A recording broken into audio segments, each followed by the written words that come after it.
welcome back to It's an Inside Job podcast. I'm your host, Jason Lim. Now, this podcast is dedicated to helping you to help yourself and others to become more mentally and emotionally resilient so you can be better at bouncing back from life's inevitable setbacks. Now, on It's an Inside Job, we decode the science and stories of resilience into practical advice, skills, and strategies that you can use to impact your life and those around you. Now, with that said, let's slip into the stream.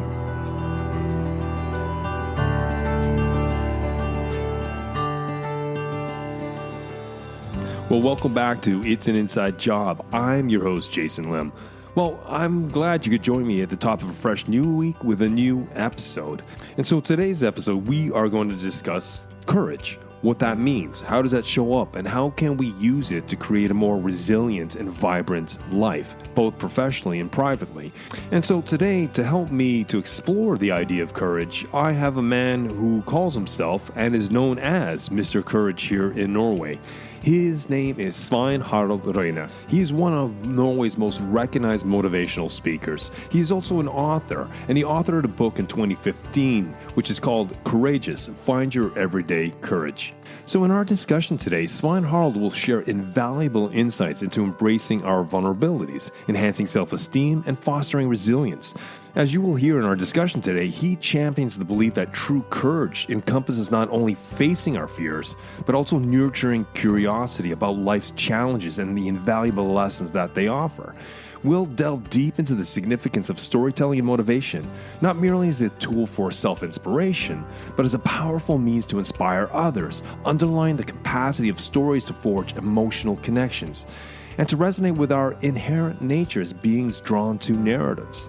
And so without revealing too much more about what we're going to explore and discuss today, I think it's time to slip into the stream and meet Svein Harald Reine, Mr. Courageous.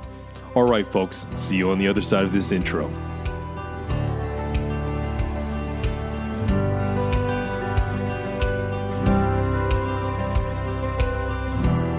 My name is Svein Harald Reine, and I am a public speaker. Actually, that's the main job as per today, as well as a leadership developer and a coach, a leadership coach. But what I do mostly is to stand on big stages and talk about courage. I'm a father of two grown-up kids, 28 and 26, and they are, of course, the most important things in my life, or human beings, or whatever you call it. They are really important to me. I have been working in corporate life for many, many years, but I changed in 2010, and then I decided I wanted to follow my dream, and I was inspired by Tony Robbins at an event, 4 days event in London. And when I saw him on stage, I thought, well, I want to be like him. So that was something that inspired me. So now I'm 56 years old, and I couldn't have had a better life, I think. I think one thing about Anthony Robbins is it shows you where the true ceiling is, how far you can actually go if you have the passion and such. And I think the subject you speak about mostly is courage. And I think that goes to the heart of what this show speaks about resilience, equanimity, and well-being. And I think courage is a building block of that element. I was wondering, maybe you can explain why you chose courage as, your platform that you spoke about, and obviously you've authored a book on the subject too. Yeah, there are two paths to that topic. When I had to leave my corporate job as a senior vice president for a large wine corporation, I was at the crossroad, and I was considering what am I going to do with my life?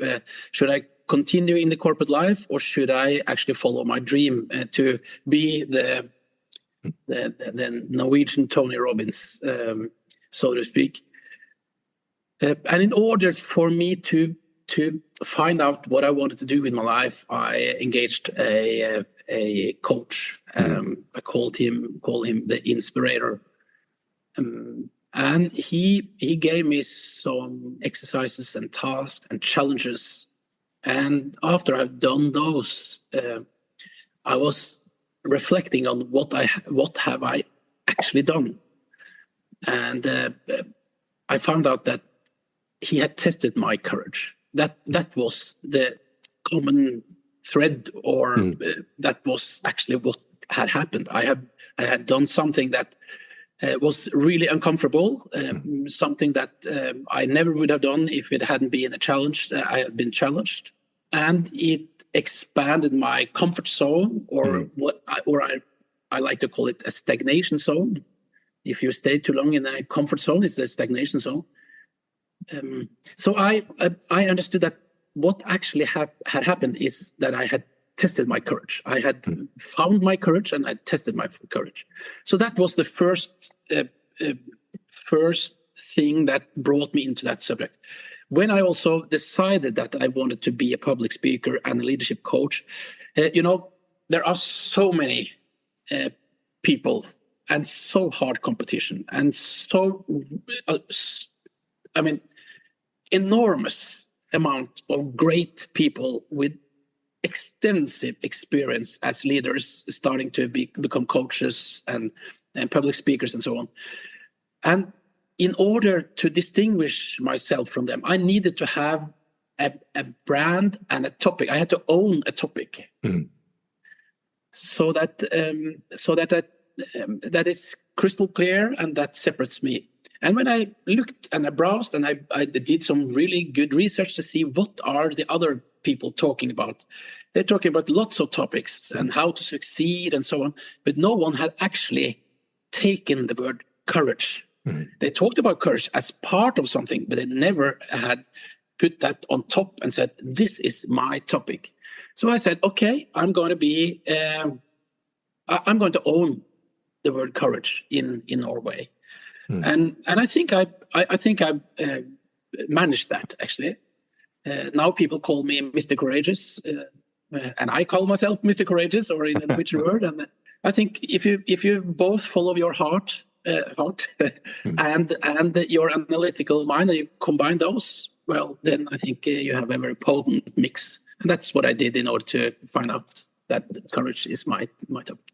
And maybe we can also, while we're at it, sort of operationally define courage, because, a lot of people think courage is having the bravery to move in, to set aside fear and to push through. And to some extent that is true. But I was wondering, can you operationally define how you see courage, and to the extent that you speak to it?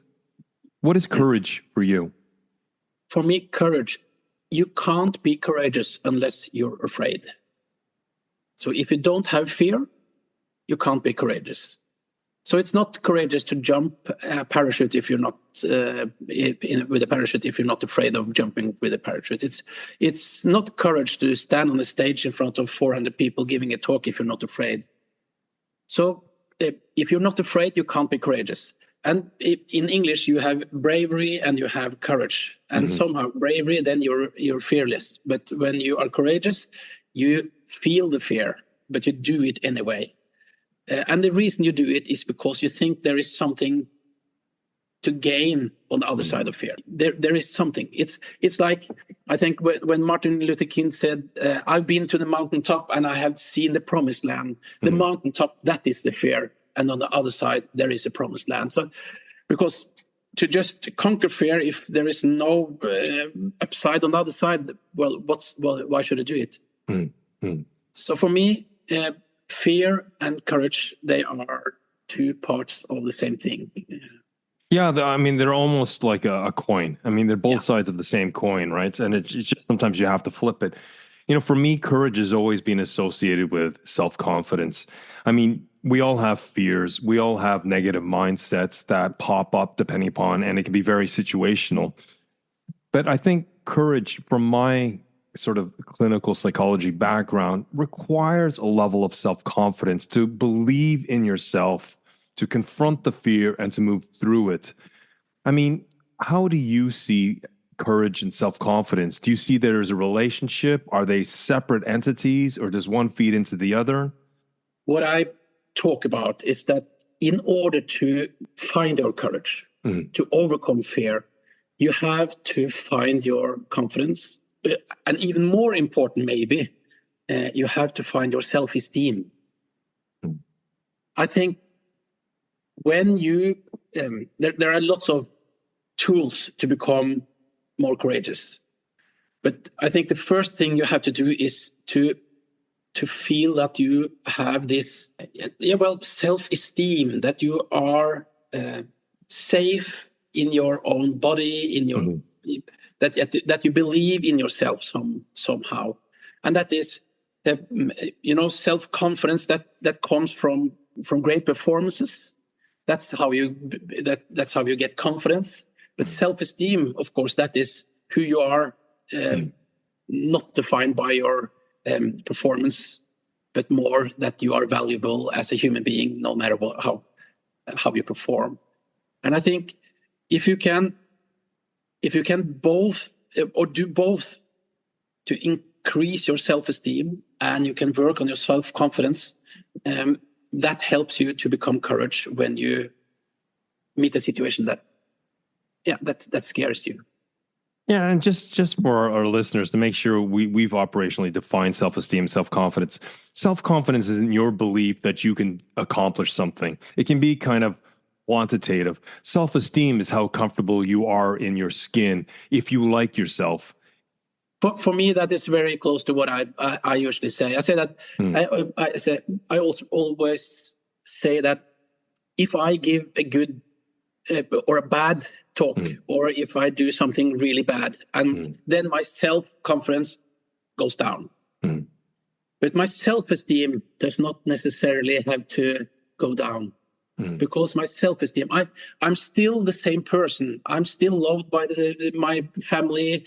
They don't think that I'm inferior or something else because I didn't do well on one talk or fucked up in some respect.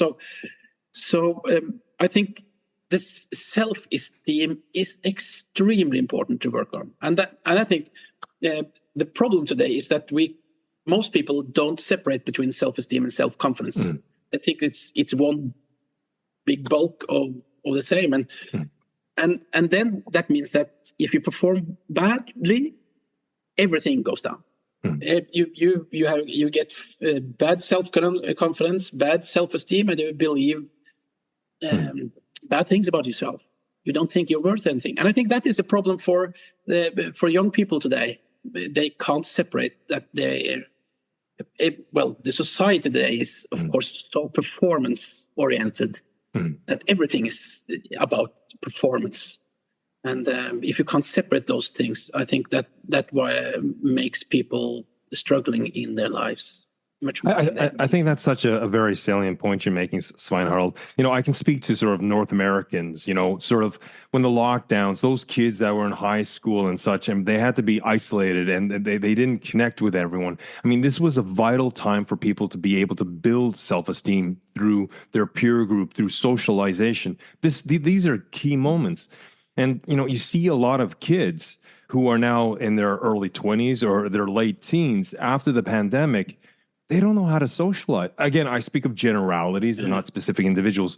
They don't know how to socialize. It's not because they're weak or anything. It's just those important years, they were not there to establish.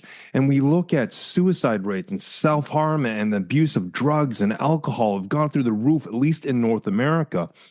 And I think your topic of courage and facing our fears and the ability to have self-worth are such pertinent topics, and to speak about that. And today, that's what I want to kind of get in nuts and bolts with you, to understand the mechanisms from your perspective, how people can take some of your wisdom and your knowledge and experience and apply it to their own lives. Because I think that is so important, what you said. We are so performance driven that we mistakenly and unintentionally, but mistakenly link our self-worth, our level of self-esteem to our performance. Yes. And sometimes we need to understand that performance, as you've articulated already, Sometimes we're going to flop and we're going to fail. But sometimes, we've talked ad nauseum on this podcast, but failure and mistakes, they are the best teachers. If someone is sitting there and says, okay, I understand what Svein Harald is saying and I understand the conversation they're having, but how do I build my self-esteem? How do I build my self-worth? What do I have to do? What would you say to that question? I think one thing that I definitely recommend is that every day you should write something positive about yourself. You should write it down on paper, in a book, in a self-esteem book or whatever. And not about what's good about yourself with regards to performance, more what is good about myself as a human being. But you, of course, you can also relate it to performance, that you did good things, that you to other people, that you saw other people, that you were kind, that you. But I think we write and we have this self-talk that is very dominantly negative. So somehow we have to force ourselves to talk positively about ourselves. But I think, as in everything we do in life, if we only think about it, it's not enough. We have to write it down. I say that if you want to reach a goal, you have to write it down. If you have dreams, you have to write it down. That's the first step to reach it. And I think that is the same also with building your self-esteem. You need to write down what is good about you, and what did you do something good? Have someone said something positive about you? Have you had positive experiences? Have your whatever, as much positive as possible. But because when you write it down and you do it every day, you build an archive that you can go back to, and you can see and you can read when you are down, when you have trouble. You can go and read this book just to build this self-esteem. So I think that is one way to do it. I think that's very important, because along the lines of, just to sort of riff on what you're saying, Svein Harald, a lot of the times when I'm talking to people, there's, I can't remember there's a quote, but, they say the past is experience, the present is an experiment, and the future is an expectation. And sometimes when we are in a negative state of mind, we'll look at a past and we'll think of all the failures, and then we will tank our own self-worth. But we can use that same skill, look over our shoulder from the trailhead of our where we started to where we came, and how we've built, and all the pitfalls that we've overcome, and the obstacles that we've mastered, and the things that we've learned. Nobody can take that away from you. That is your experience. That is fact. Nothing can take that away. And if we, as you've just said, look at all the things that we have done, all the positivities that we add to the world, or what we've heard about ourselves, this can build us, right? And I completely concur with you. Depending upon what we think is what we see, is what we pick out in the environment, because everything is out there in the environment, but how we filter what we say to ourselves. And what I hear you saying is, if I consistently tell myself, I consistently write every day as a discipline, as a cognitive habit, to build myself up, over time, I will start seeing more and more of actually the self-worth that I do contribute to the world, that other people see that I contribute. And so I just wanted to say that, because, it sounds simple, but there is a deep and profound elegance to that when it comes to building someone's self-esteem and their sense of self-worth. I agree completely. But there is also something more, I think, that is important to build the self-esteem, and it has something to do with vulnerability and shame, because I always say that if you don't own your vulnerability, and if you don't own your shame, you will not have a good self-esteem. And to try to explain that furthermore, I think if you have something that you are really that is really vulnerable to you, and you try to hide it, and someone start to Poke at it. yeah, it's really bad, and then you feel really bad about it, and your self-esteem goes down somehow, because that has nothing to do with self-confidence. It has something to do about you as a human being. Mm. So what I think is really important to get a good self-esteem is actually to own your shame and to own your vulnerability. So if you know which areas you feel vulnerable about, you have to open up and tell it to someone. You have to open that box and say, this is something that I feel really vulnerable about. This is something I feel really shameful about. Because when you do that, somehow it's like getting the trolls into the sun and they explode or whatever. I think if you live and you carry shame, and then it's really hard to both get a good self-esteem and a good self-confidence, because you're always afraid that someone will find out who you are. And honestly, I have to speak on for myself here. Yes, please. Yeah. I didn't have very much self-confidence as a young boy, and I was really afraid of being rejected. So I didn't have a girlfriend until I met my wife when I was 21. That was my first girlfriend, and I married her. And I had been in love from when I was 7 years old until I was 21. All the time I fell in love all the time, but I never had the courage to go. And I didn't feel I have the self-esteem. I didn't have the self-confidence. I was afraid of rejection. But one day I found out that when I worked on this, I found out that I'm not afraid to fail anymore in life, because that is part of life. And I'm not afraid that people see my shameful side, because we all have a shameful side. So I'm not afraid of that. I'm not afraid to show my vulnerability. We all have vulnerability. I found that I'm not afraid of this anymore, because I say, and so what? And so what? Have you tried to argue with people that say, so what? It's really annoying. You can't get them to. So somehow I own my vulnerabilities. I own my shame, and that makes my self-esteem much stronger.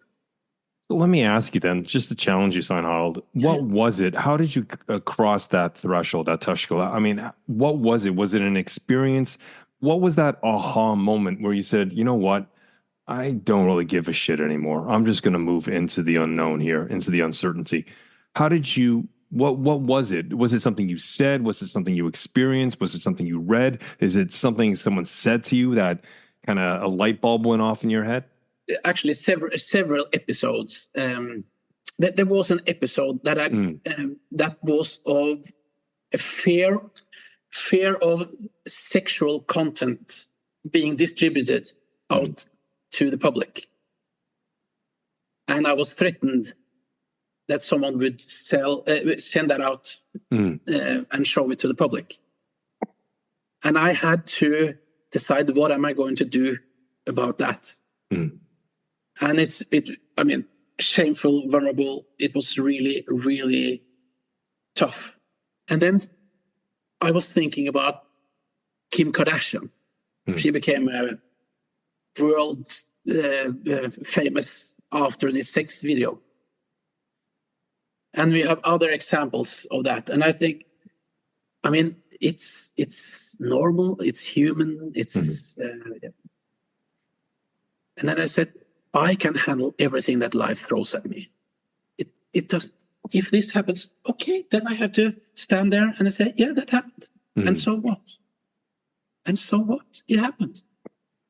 And I think I got when I was in that situation, and I I was really afraid, and I was really afraid that this was going to be exposed, and it never happened. But then I suddenly understood that, and so what? What if it happens? It's going to be forgotten in a fortnight, and the world moves on, and that actually was a turning point for me. That I found this inner peace that we're all going to die, and there are people, they are much more interested in themselves than they are in me, and we think that we are the center of the world. We are not. I'm not center of the world. People are not interested in me, and it can be very fun for 5 minutes, and then the world moves on. So somehow I found my self-esteem in that, okay, it doesn't really matter what happens in life. I can handle it. I don't know what is happening. I don't know how I'm going to do it, but I know that I have the resources in myself. I have the self-esteem, the tools. I can find tools. So bring it on. I will handle it. I think that's a very astute point for a lot of people. You know, I think everybody I know is ashamed of something, or there's some sort of vulnerability or what have you. And what I hear is that a man who owns his vulnerability, a man who owns his shame, that to begin with that road, for me, it takes self-awareness. You need to understand, as you called it, the mind talk, the self-talk. What is the story you're telling yourself? And when you're self-aware and you're understanding, as you've just articulated to us, this story about being exposed or what have you, or, you know, being whatever, outed or shamed or whatever you want to call it, is that it took a level of self-awareness, and then you had to frame and reframe and think, okay, so what? You know, I'm the center of my own universe, but I'm not the center of everyone else's universe. And I think what also hit me was, you didn't say it per se, but it's self-compassion. There was a level of empathy you had for yourself. Whatever it was, whatever this idiot wanted him to do to send it out there, or whatever pictures or videos or whatever it was, it doesn't really matter. But it was a level of self-compassion for yourself. And when you have that self-compassion and you are aware of the narrative that you're telling yourself, that sounds like that's a great recipe to own your vulnerability. Now, this is not easy for any of us, of course, but I think through that awareness, through that self-compassion, that allows you to actually, I guess, back to the word, courage, to face that vulnerability, to accept that vulnerability and said, fine, if it happens, then I got to just deal with it. But life is going to throw a lot more hard balls than this. I'll get through this. Is this to some extent what you're saying to me? Just to make sure I'm understanding it? You understand it completely. And that's what I do. And I was thinking about. But what I think our greatest fear in life is the fear of not being able to handle what life throws at us. So you can have the fear of rejection. You can have the fear of losing something. You can have the fear of being ridiculed. You can have the fear of the unknown. You can have the fear of, you can have lots of fears. But it all tickles down or can be summed up in this fear that you can't handle what life throws at you. So if I would like to invite you on a date, if that had been the case, but then I don't have the courage to do it because I'm afraid I can't handle if you reject me, and therefore I won't invite you. And that is what happens to every human being in every situation when they meet fearful situations. They stop themselves from moving forward because they are afraid that they can't handle if it goes wrong, if they are being rejected, if they are being ridiculed. So they don't speak up in among a huge crowd and argue against something because they're afraid they're being ridiculed. Instead, they shut up. So I think that is the greatest hurdle, or the greatest hurdle for every human being to live the life they want. that they are afraid that they can't handle the situation. what life throws at them. Yeah, the situation. Because of course, if you're courageous and you go through your fear, it doesn't necessarily mean that you will be successful. You can fail, and that is what people are afraid of. So I think if people can get good self-esteem, self-confidence, and own their shame and their vulnerability, I mean, then they can do everything. There is nothing that stops them on their path in their life, because they know that they can handle it no matter what's happening. So if it goes wrong, yeah, well, so what? Then I have to start over again, or try again, or do whatever.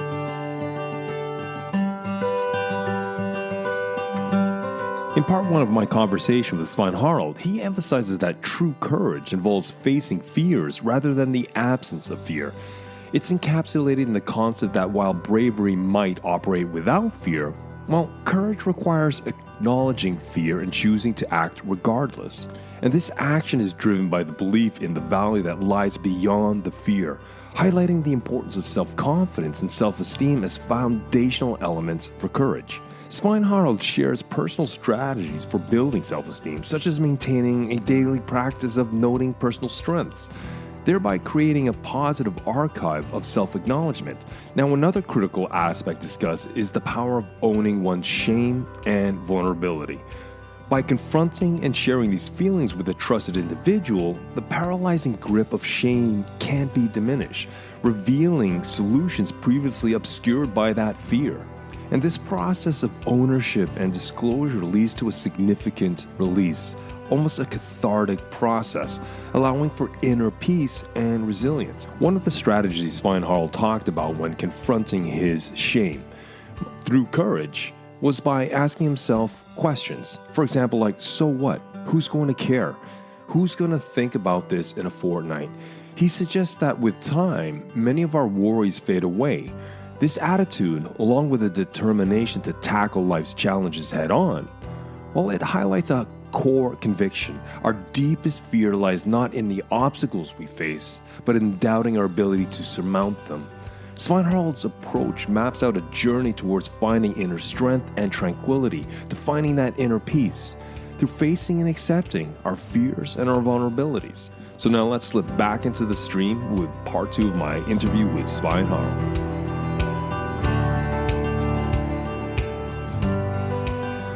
So, I mean, if someone's thinking, you know what, I need this immense courage because I have to face this difficult conversation I have to have at work, or I have to give someone a demotion, or I have to wait for these health results, my blood work, or what have you. You've mentioned some of it, but how do you prepare yourself to step into situations that require such immense courage? Perhaps it's public speaking, perhaps it's leadership, speaking in front of the board, or what have you. What are the steps that people can take to find this immense courage to step into that arena? I think the most important competence, together with being courageous, but also a way to become or be courageous and to step into that arena, as you mentioned, is to be curious.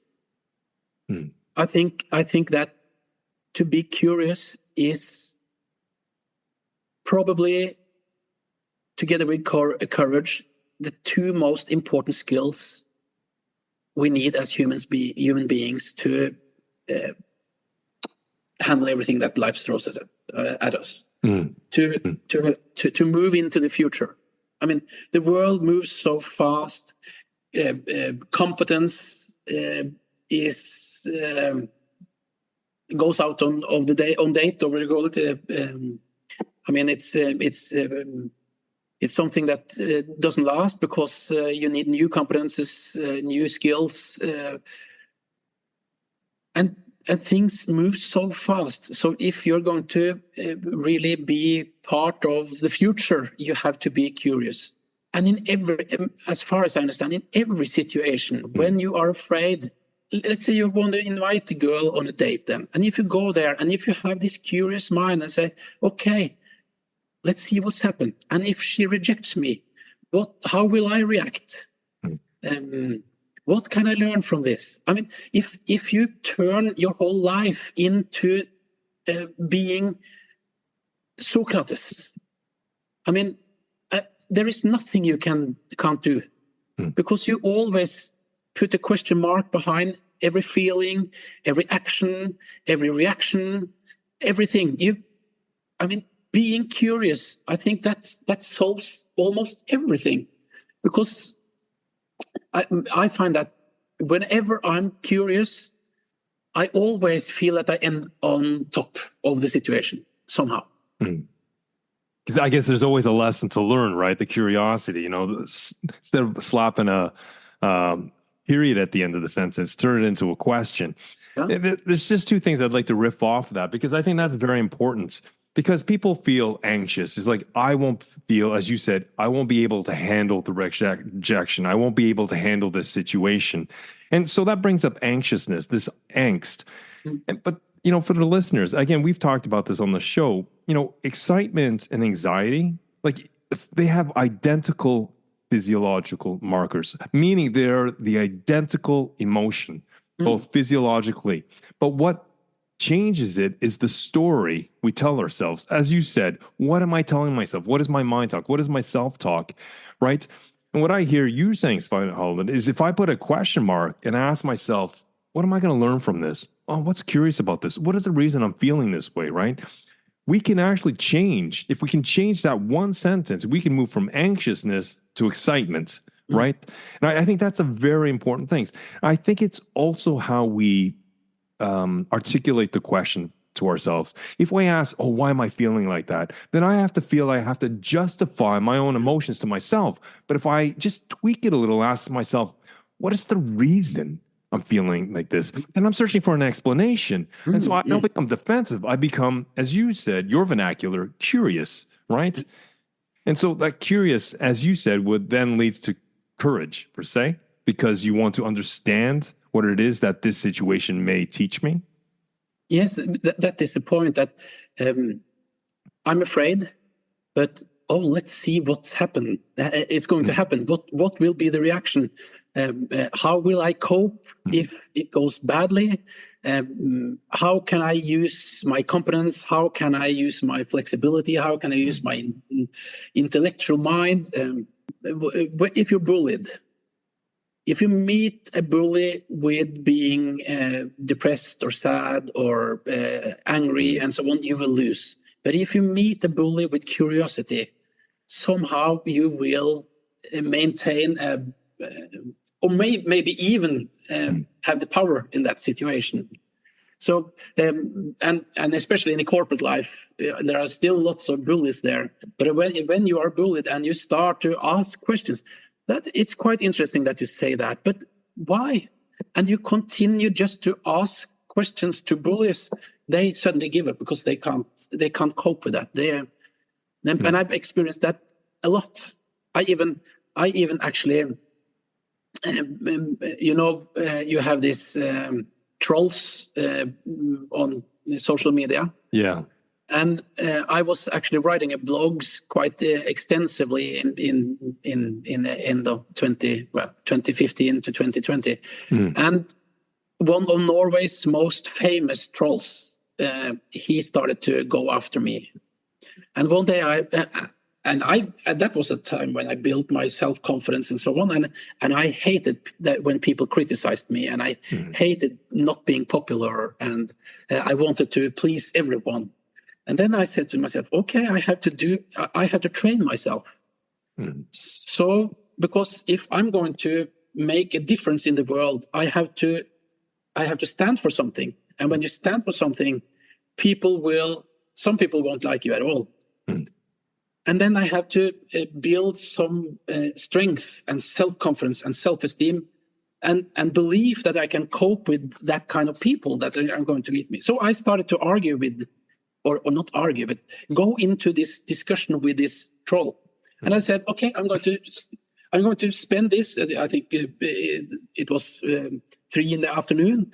And I said, okay, I'm going to spend this whole afternoon just in discussion with this this person. And what I did, and he came with preposterous reasoning of everything, and he accused me of a lot of things. But every accusation he threw at me, I replied with a question. Where do you have any references that you can? Do you have any references? Do you have an experience? How can you say that? Can you confirm that? So I only asked questions back, and he became so frustrated. And he said, yeah, and he got more and more angry. And then another troll joined into this conversation. And at the end, that lady, she said, oh, forget him. He's just an idiot. And then they left the conversation. So they did. So just by asking questions, be curious, asking them, where do you have that? Do you have any references? Are there any research behind what you're claiming? He said that I was an idiot. Well, how do you define idiot? I mean, so just to ask questions, to be curious, I mean, you can win everything. And that helps you being courageous in a situation that you feel inferior. My background in clinical psychology was always about exploring a person's paradigm, exploring the person's belief system, and trying to help them rewire it or to reframe it or reappraise it to find a much more healthier way of doing it. Some trolls, some people are just out there just for the fight. That's all they want to do is push buttons to get a reaction. There's no quality of conversation. And sometimes you just got to cut your losses and think, okay, this is just a waste of my time. This guy or this gal, they're just wired a whole different way than, yourself. For me, it was an eye-opener because I could somehow remain in that conflict without feeling inferior. Mm-hmm. I felt that I had the courage to stand in that discussion because I always had an answer, or not an answer, but a question. Mm-hmm. So I never felt inferior in that discussion. And the only thing they wanted to do was to try to make me feel inferior, to get power over me. Mm-hmm. It gave me, I felt an upper hand in that discussion. And that's why I think that curiosity is really important. The problem is that we are not curious anymore. I dare say that we lose our curiosity during school years. I mean, as kids, we are curious. We say, why? What we do at school is to try to learn that there is a transfer of competence to you. But do we really learn to be curious? We have to learn, and then we have to have tests to prove that we have learned. But do we really learn to be curious? And I didn't. And when I ask people about it, we don't. So I think one of the problems is that we lose our curiosity. So as adults, we have to relearn how to be curious. And this is not something I just say. There's a researcher. There's a Dr. Land that when they were recruiting people, they wanted to find the most brilliant minds, people that were curious and inventive and so on. And Dr. Land, he took the questions that they used when they hired engineers and so on, and used it on kids. And he studied the same kids, 1,600 kids, from when they were 5 years old until they were 15. 1,600 kids answered the same questions. And when they were 5 years old, this group, 98% were regarded as curious geniuses. 5 years later, the same group, when they were 10 years old, only 30% was regarded as curious geniuses. And when they were 15 years old, there were only 12% that was regarded as curious geniuses. And they did asked the same questions, as far as I understand, on 220,000 30-year-olds. And only 2% were regarded as curious geniuses. So somehow on the way we lose our curiosity. And it might not only be school, of course. Yeah, I think that's so important. As we move into the future, more and more technology, more and more AI and such. And I think those human abilities that we have, those who are able to have psychosocial emotional intelligence, who can communicate, who can collaborate, who can cooperate, who have the courage to have constructive conflict at work, to address issues and not things, to be curious about another person's opinions, even if it's cross from mine, even if we cross swords, but it's to have that curiosity. And all these C's, I think, are things that we need to have. We can make an indelible mark on a culture. And it doesn't matter if you're introverted or extrovert, you can have all these, right?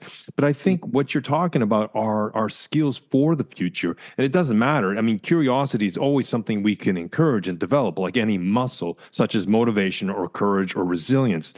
But what it does take is, I think you've alluded to, is experience. We need to put ourselves in situations where we can experience something. And I think what you were saying before is that, okay, what if I do this and I do fail, or if it flops? How am I going to handle that? If it's a rejection from a girl, if I want to ask her out for a date, not that I do that, I'm married, just theoretically, but or I'm going to give a presentation, or I'm going to give a big talk on resilience, or you on courage, or what have you. Because I think that is the difference between speculation and strategy. What you're talking about, Svein Harald, is right on the point. It's strategic. What happens if this plays out? How am I going to handle it? If I get all the success, how am I going to handle it? If I flop, how am I going to handle it? And I think there's a fine line between strategic thinking and just speculation, because speculation is crossing the bridge and creating all these anxiety-ridden scenarios. And so this comes back to something. I just wanted to segue into something, because when I was doing some research, you speak a lot about storytelling, or the role of storytelling in courage.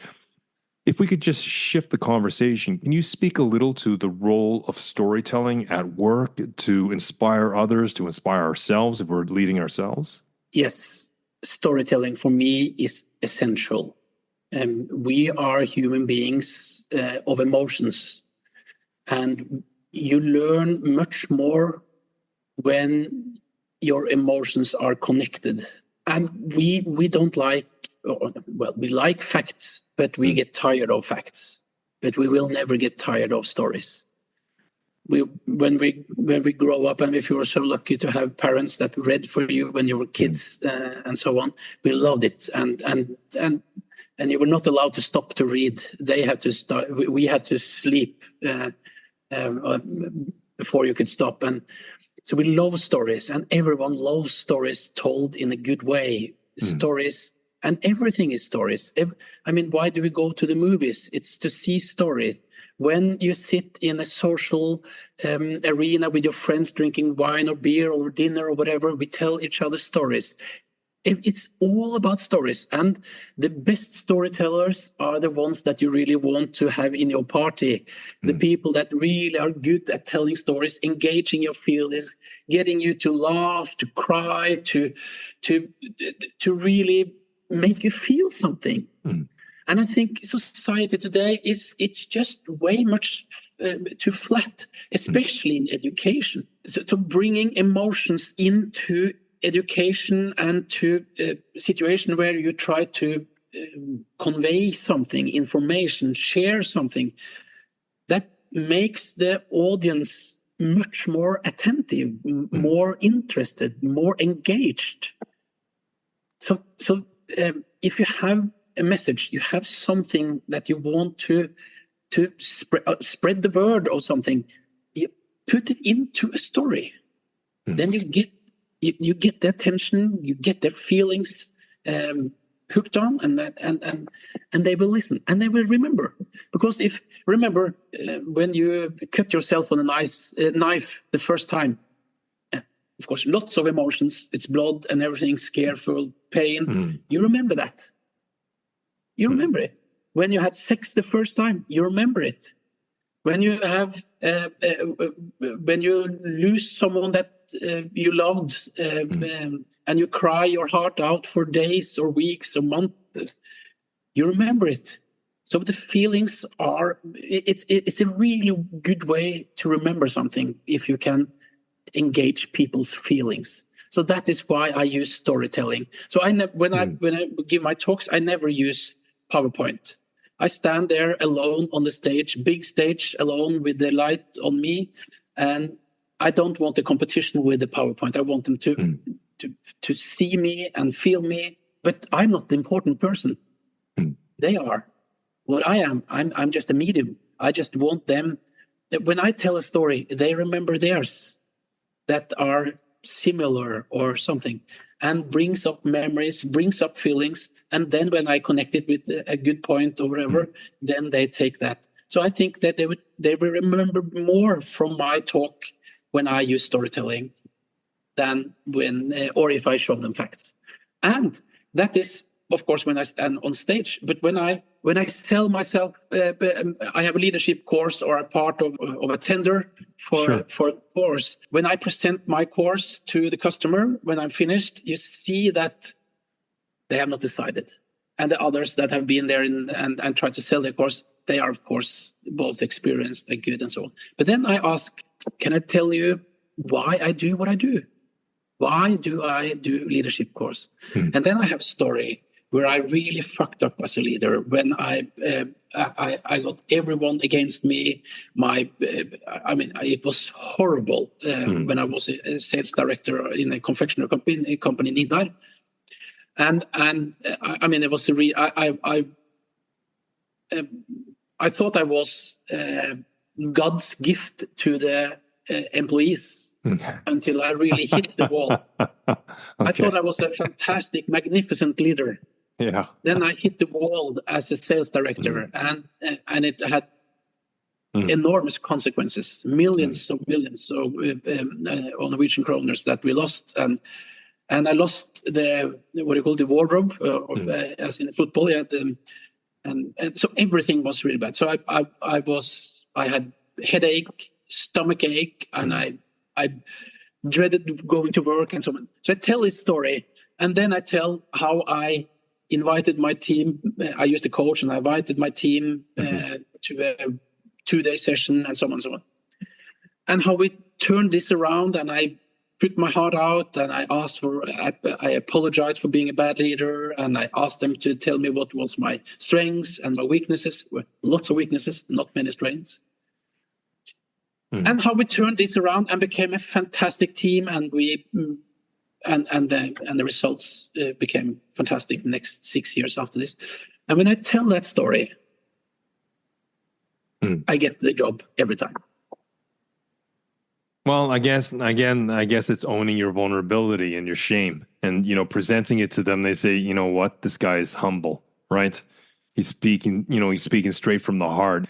There's depth in what you're saying. At least that's what I'm understanding you're communicating to me. That's what I'm communicating to you.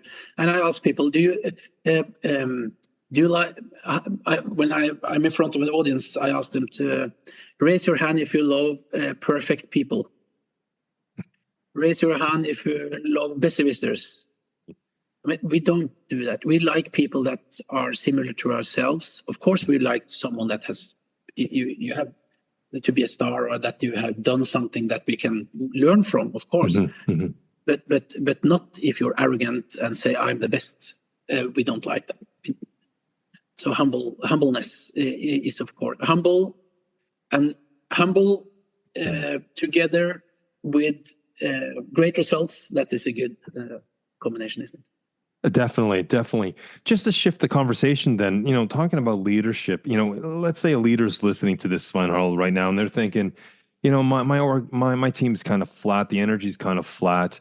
And in the context of team dynamics, I'd like you to answer this question to the best of your ability. How can a leader foster a culture of courage, curiosity, as you said, and innovation?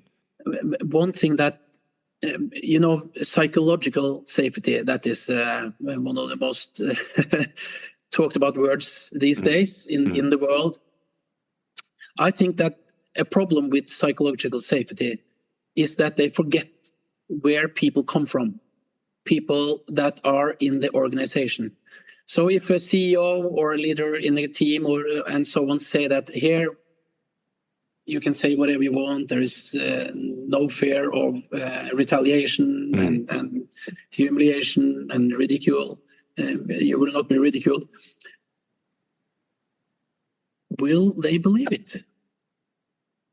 Imagine, I have so many stories that I talk about with regards to this, but I have stories with my friends of my sons. That a friend of my son, he was so drunk and he was puking and almost in coma, and we said that we're going to send you back home to your parents. We found him on our lawn, and he said, no, I'm going to go to a friend. And he said, no, you're not going to a friend. You're not in shape to go to a friend. So we're calling our parents, and he said, no, well, then we have to call the 911 or the paramedics ambulance. Or something. Yeah. And then he said, no, I can't do that, because then my parents will know. They will find out. And then you understand that there is no psychological safety at home. He was afraid. When he was really vulnerable, when he was in a situation where he couldn't take care of himself, he didn't have the psychological safety at home to go and tell them or lean on them when they really needed them. And you can see actually a pattern with lots of kids in their youth having this coming from that kind of home. And when I asked the parents of my children's friends, they said that our children, they don't, or kids or teenagers, they don't tell us anything. We don't know who they are with, what they do in the evenings. They don't have this close relationship when they're young. And then you see studies from university when in Norway, 50%, it was research in 2019, 50% of students, they don't have the courage to tell what's on their heart, even though they know it's correct. So don't raise your hand and tell it. And then you expect that when they come out in work life, to be courageous enough to believe that there is psychological safety here, when they don't dare to tell their parents when they have been drinking. So I think if you're building psychological safety in a team, you have to understand that it's all about giving the employees and the people in the organization, they have to train their courage. It's their courage that is a key to psychological safety in an organization. The courage for me as an employee to say, I don't think that was a good idea. That takes courage.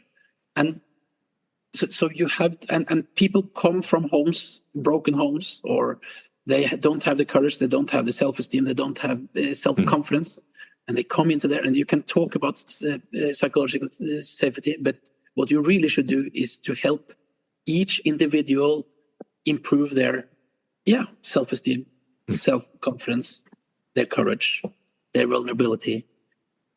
And one thing that I find it's very interesting to see in life in general, we never go on courses in the most important areas in our lives. When I ask leaders, this is the fourth, there are actually three more important areas, but when I ask leaders, when did you go on your first leadership course after you became a leader? And I think on average, and I've asked hundreds or 1,000 people about this, on average, I think it's 2 or 3 years after they become leader, they go on their first leadership course. And I think that's a Russian roulette from the top management to not sending people on a leadership course. But that's the fourth. But in the three most important areas in life, we never go on course until it's a problem. It's being a partner or a spouse. It's so difficult to live with another person. It's really difficult. It's hard work. It does. It's an investment, right? We are completely different, even though we love each other and everything. It's so hard work, and you have, and we get experiences from, and we grow, and we can grow different ways. So it's really hard work. And why don't we go on love courses or and do that when in peacetime, when we love each other, to learn how to cope with the difficult times that are ahead of us. So I think that's the first area. Being parents. The first parent, you read books and you go on courses to breathe and so on. And the second that kid's head is out of the... It's born, yeah. Yeah. No one goes on the courses. And imagine kids, what we go through during our our life, and with the puberty and bullying and how to cope with everything that we didn't cope with when I was young. So why don't we go on courses? I mean, every parent should actually go on a course every 3 years or something to just learn and get new impulses how to become a good coach for your kids. I think what needs to also be focused in schools is just that. I think it's critical thinking. You know, it's, as you're saying, to walk back and strategically think about what happens if I do flop? What happens if I do succeed? How do I deal with it? You know, to have that critical thinking, to ask questions, you know, to be able to ask so if a leader, if a teacher says something, you know, the teacher or the leader shouldn't shoot down. It's a legitimate question. They're coming from a place of curiosity. By encouraging that psychological safety, that curiosity. I think also financial education. I don't think kids, or many of us, are being educated financially, just understand how a budget is. I think that's the thing.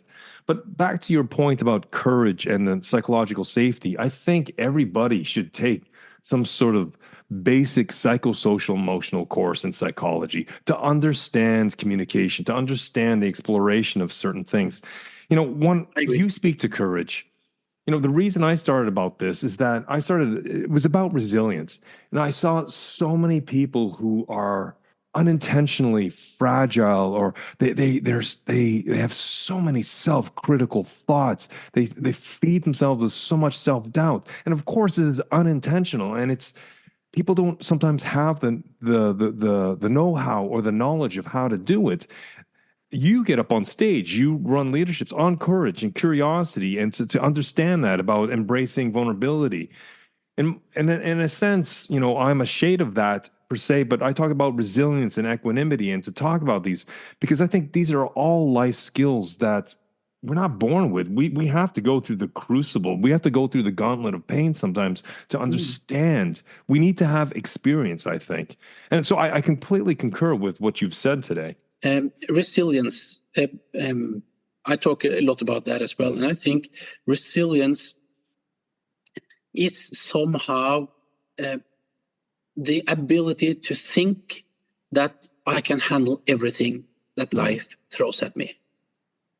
That is resilience, because, you know, you can't control the world around you. If you try to do that, you will go mad, or you will get depressed or whatever. You can't control it. But what you can do is you can control how you react to the world. To a very great extent, actually, I think. But if you have this attitude that, well, bring it on. I will find a way to solve it. I will find a way. I have the resources in me, or I will find the resources outside of me to do it. I'm sure I can. Somehow I think that really fuels your self-confidence and your self-esteem and your resilience to really think that I can handle everything. And honestly, I believe I can. So if you fall flat on your face, then okay, that's where I am now. This is where I have to work from. Not looking back and saying, "Oh, why? I wish I had something else, or were somewhere else, or this hadn't happened," and so on. But if you can accept the situation you're in and think, "Okay, this is where I have to work from now. This is a start. This is a new starting point." I agree with you. We have to meet ourselves where we are at that point in time, and then move forward from there, right? I mean, there is a lot of wishful thinking. We can ask ourselves, why me? Why me? It's okay. You can ask yourselves, and you can do that for a day.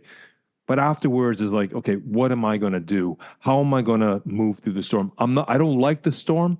I wish it was gone, but there it is in front of me. But I'm motivated to get through the storm. I know I'm going to get bruised and battered walking through that, but I will come out stronger on the other end. And I think a lot of this comes back down to the mind talk, the self-talk we tell ourselves, right?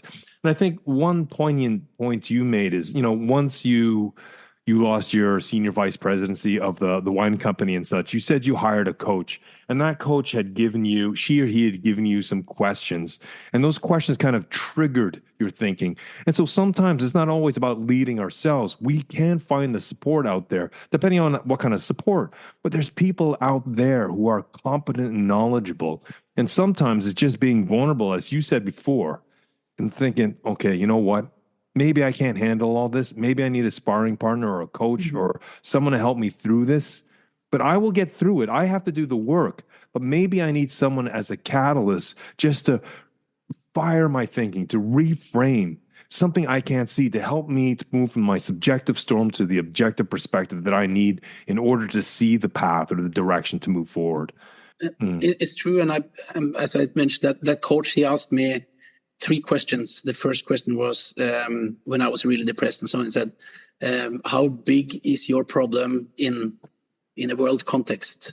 I mean, and he said, "How many people out there in the world you would like to trade their problem with your problem?" And the third question he asked me was, "How can you turn this problem into an advantage for you? Not only not just solve it, but to an advantage." And I think it's all about perspective, isn't it? In the end, it's all about perspective. But I think I love this quote from I never remember his name, but Man's Search for Meaning. Oh, Viktor Frankl. Thank you, Viktor Frankl. And his quote when he says that power outside you can take away everything from you, except one thing: the freedom, and he used the word freedom, to decide how you will respond to that. And I think that is a lovely way to see things. You can't control things around you, but you still have a freedom that no one can take away from you to decide how you will react on what's happening to you. And I think just to give context to Viktor Frankl, him being, I believe he was a psychologist in the death camps of Nazi Germany when he came up with his therapy called logotherapy. And so it was in the depths of that despair and darkness that he says this, not sitting on top of a mountain when everything is going well. He had lost his family, he had lost everything. And he was right in there in that darkness when he said that. And so it shows the depth and the context in which those words, as simple as they sound, again, have a profound and deep elegance to help us. Because the emotions will come up, but we can decide, as you've said, Svein Harald, we can choose what do we want to do with those emotions?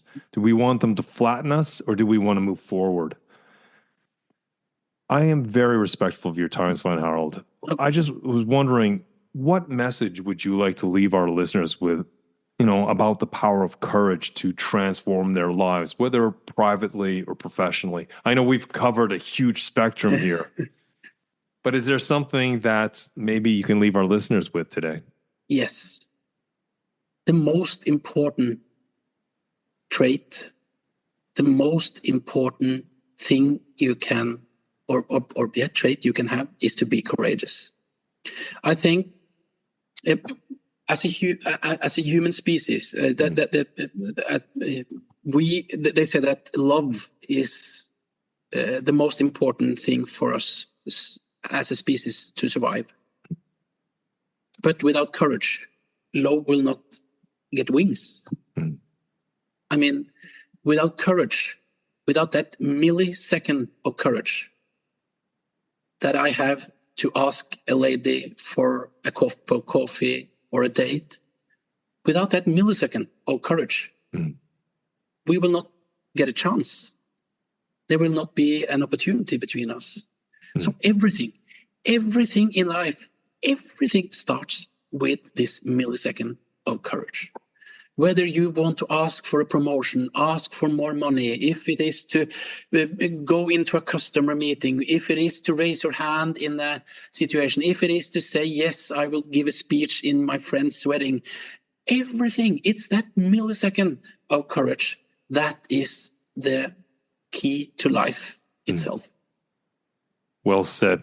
I think that was a perfect place to end this conversation. Svein Harald, I just want to truly thank you for the privilege and the time that you've given today.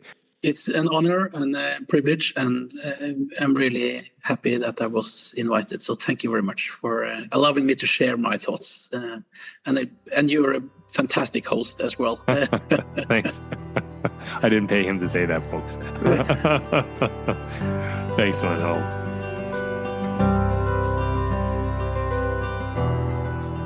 Throughout our discussion today, Svein Harald shared actionable insights on embracing everyday courage and facing life's hurdles with resilience and curiosity.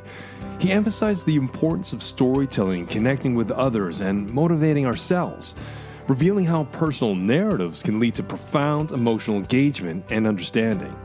You know, we can all apply these principles in our own lives by facing our vulnerabilities openly, nurturing self-esteem through reflection and acknowledgement of our strengths, and embracing the lessons hidden within challenges. And that is to be curious. You know, Svein Harald's approach encourages all to find our own path to courage, whether it's through self-expression, learning from our experiences, or inspiring those around us. You know, in our ongoing conversations about building resilience and equanimity, there is no doubt after my conversation with my brilliant guest today that courage and curiosity are two of the fundamental principles that allow us to become more resilient. Svein Harald, personal thank you from me to you for showing up today and sharing your wisdom, your insights, and your vulnerabilities. And as you said, courage is about showing up to life's challenges, irregardless of the amount of fear. And the reason we do it is because we feel there is something to gain on the other side of that fear. Well, folks, we have crossed the finishing line of yet another episode. I hope you found some tangible action, some tangible knowledge that you can apply to your own professional and private lives. And if I may ask you as a little favor, since you've got your Apple Podcasts open or you're listening to Spotify or whatever other platform you may be using, if you could take 30 seconds and rate the episode and maybe leave some comments, it helps with the statistics on the algorithms to help other listeners to find this show. And well, anyways, thank you for showing up for another week and allowing me to be part of that week. Until we continue this conversation at the next episode, keep well, keep strong, and we'll speak soon.